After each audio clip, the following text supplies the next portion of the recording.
ذوف با اگر سکون قلب اور ذوف جگر کی وجہ سے ہو تو یہ تریاق کا حکم رکھتی ہیں. نمبر 3 زنجبیل سونٹ. ٹھیک ہے، زنجبیل، فلفل دراز اور فلفل سیاہ، یہ تینوں مقوی با ہیں. تینوں میں مقوی با ہیں، تینوں گدی اصابی ہیں، گرم تارے ہیں، یعنی گرم زیادہ تر کم ہے. یہ تینوں عضوی اور کیمیاوی طور پر محرک جگر و مقوی اعصاب ہیں. ذوف باغ اور سکون جگر اور ذوف اعصاب کی وجہ سے ہو تو یہ بے حد مفید ہے. نمبر 4 بھنگ، کنیر اور نک شکنی، یہ 3 ہیں. یہ تینوں بھی مقوی با ادویات میں شریک ہیں. یہ اعصابی غدی ہے، یہ اعصابی غدی ہے، یعنی ان میں رطوبت پیدا کرنے کی قوت زیادہ ہے اور حرارت برائے نام پیدا ہوتی ہے. اصل انہی ادویات، ایسی ادویات ذوف با پیدا کرتی ہیں. ساتھ کہہ رہے ہیں ایسی ادویات ذوف با پیدا کرتی ہیں. اعصابی دوائیاں ذوف با پیدا کرتی ہیں. کوئی آدمی اگر یہ دیکھو ان چیزوں کو استعمال بھنگ کرتا ہے، کنیر استعمال کرتا ہے، نک شکنی ہے، وہ کہہ رہا ہے یہ اعصابی غدی دوائیاں یہی ہیں ذوف با کے لیے. وہ تو مردانہ سے کمزور ہو جاتا ہے. یعنی ان میں رطوبت پیدا کرنے کی قوت زیادہ ہے، حرارت برائے نام پیدا ہوتی ہے. اصولاً ایسی ادویات ذوف با پیدا کرتی ہیں، چونکہ ہر دوا جو اعصاب میں تحریک یا شدت پیدا کرے وہ ذوف با پیدا کرتی ہے. اصول ہے، لکھ لے، ان پر نشان لگا. ایسی ادویات ذوف با پیدا کرتے ہیں، بلکہ ہر دوا جو اعصاب میں تحریک یا شدت پیدا کرے وہ ذوف با پیدا کرتی ہے. لکھنے سال کا، مگر طبی کتب میں اس قبیل سے بھی بہت ہی ادویہ مقوی با درج ہے. وہ کہتا ہے یہ بھی مقوی با ہے، بہت کتابوں میں لکھا ہے یہ بھی مقوی با ہے.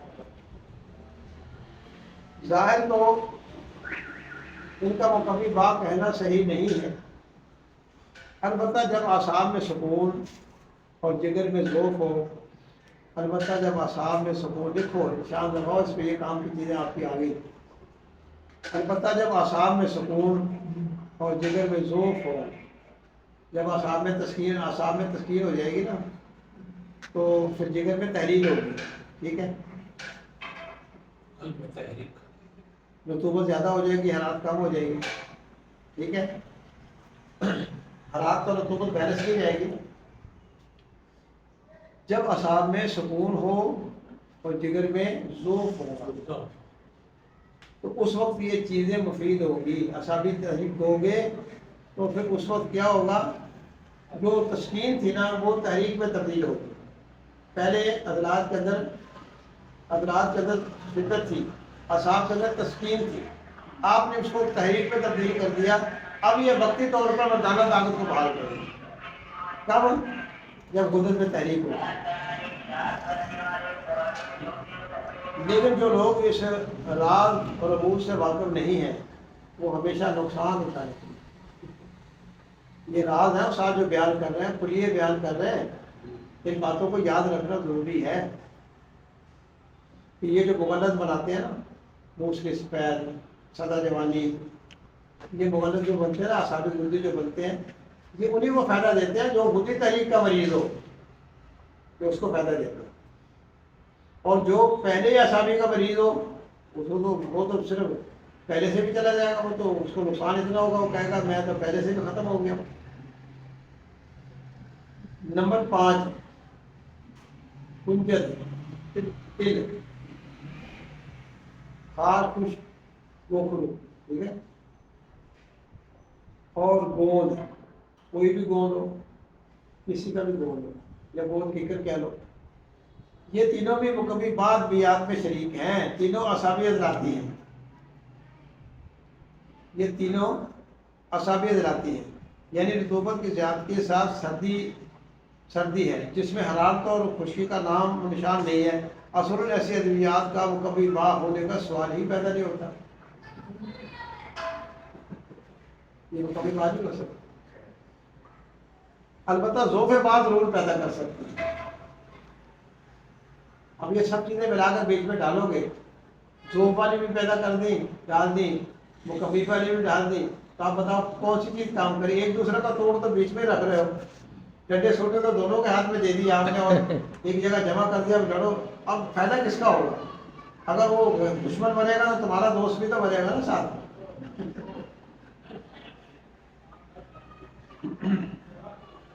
بات ضرور پیدا اس پہ نشان لگا، مگر حیرت ہے کہ یہ ادویات صورت ازال یا زیادہ سے زیادہ جریان میں استعمال ہو سکتی ہیں۔ اب اس کو صورت ازال ہوگی تو یہ چیزیں دو گے تو آپ کے لیے تیار کا کام کریں گے، کیوں؟ بدھی طریقے سے صورت ازال ہو رہی ہے، آپ نے اس کی سوزش کو، غدد کی سوزش کو دور کرنے کے لیے یہ ادویات اعصابی دینی ہے، تو جب اس کو صورت ازال ختم ہوگی تو جوان ہو جائے گا نا وہ، بس یہ کام کریں گے۔ آپ اس وقت تک کام کریں گے جب تک جو آپ کو غدد میں سوزش ہے، جب سوزش ختم ہو جائے گی پھر یہ اپنا نقصان شروع کر دیں گے، بات سوزش ہٹ گئی نا، اب آپ اس کو مسلسل کھاتے رہو پھر اپنا نقصان شروع کر دیں گے، پھر تو یار یہ دوائی پہلے کام کر رہی تھی لیکن پتہ نہیں آپ کیا وجہ، آپ تو یہ کام ہی نہیں کرتی، کام اس لیے نہیں کرتی، یہ اپنا کام تو کر رہی ہے، لوگ باپ پیدا کرنا وہ تو کر رہی ہے، یہ تجھے کس نے کہا کام نہیں کر رہی؟ وہ سوزش ختم ہو گیا صاحب کی، اب یہ اکثر اپنا کام، اصلی کام جو تھا اس کا وہ شروع ہو گیا۔ مگر حیرت یہ ہے کہ یہ ضرور یہ ادویات صورت ازال یا زیادہ سے زیادہ جریان میں استعمال ہو سکتی ہیں، اگر اس کے سیاح سے مکمل بار استعمال کی گئی تو اندازہ لگایا جا سکتا ہے کہ ایک مبتدی ان ادویات کو کس طرح مکمل بار استعمال کر سکتا ہے۔ نمبر 6، فولاد، اسپند، ہرمن اور کیوا۔ فولاد، اسپند اور کیوا، لاچی لونگ کا کیوا کر لو یا عضلاتی کیوا کر لو یا کوئی بھی کیوا کر لو۔ کہتا ہے یہ تینوں بھی مکمل ادویات ہیں، ادویات میں شریک ہیں، تینوں عضلاتی اعصابی ہیں۔ اب کہو کعوہ کون سا؟ عضلاتی اعصابی یا عضلاتی بدھی،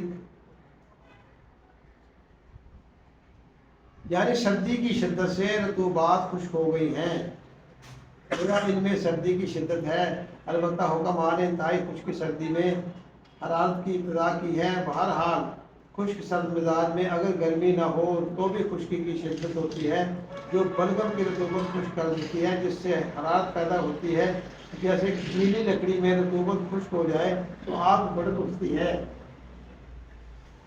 ایسی ادویات قوت باغ کی بجائے جریان کے لیے زیادہ مفید ہے،